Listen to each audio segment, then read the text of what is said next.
ต่อទៀតបាទចាឆា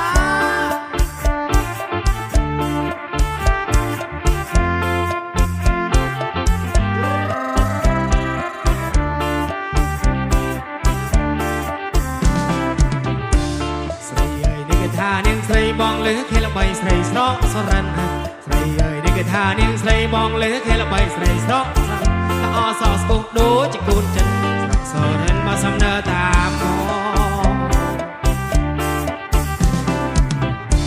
ស្រីអើយនេះមកសំណើតាមចង់យាយចង់ខ្វាប់សុំនាងយកស្រីអើយនេះមកសំណើតាមចង់យាយចង់ខ្វាប់សុំនាងយកឲ្យនាងឃើញធ្វើជាផាន់បងនេះម្ដងមកจะកើតជាគនីលោកបញ្ញាមកស្នូជើងដូចតម្រៃ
ស៊ីសផុតក្នុងខេត្តតំបន់វត្តមានជ័យ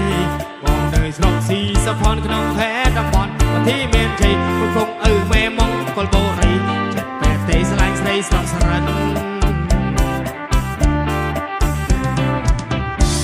បងមិនต้องចេះផឹកស្រាជាចោះនាងងាកាងារបងមិនមិនសងចេះផឹកស្រាជាចោះនាងងាកាងារបងមិនសុំស្លាញ់ស្រីស្រុកសរិនមកនាំមានឆ្ងាញ់ទៅលីស្រុកបងជួស្រើនឹងឯនឹងស្រូវប្រាំងបាទរំជើញបងឡារត់ទាំងគ្នាបងណាបានច្រើនមកបាទ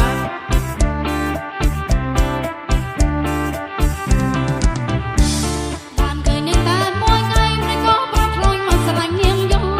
បានឃើញនេះតែមួយថ្ងៃមិនក៏ប្រត់ឆ្លុយមកស្រឡាញ់នាងយកតែមិនបានជឿណោះចាត់បងស្រឡាញ់នាងយកនៅធំប្រណា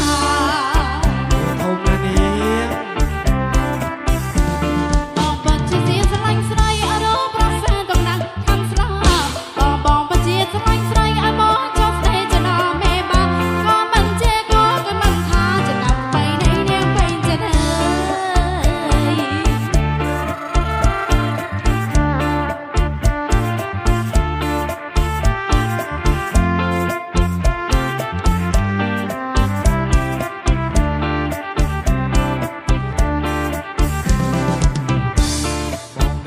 ស៊ីសផុតក្នុងខេត្តតំបន់វត្តមានជ័យ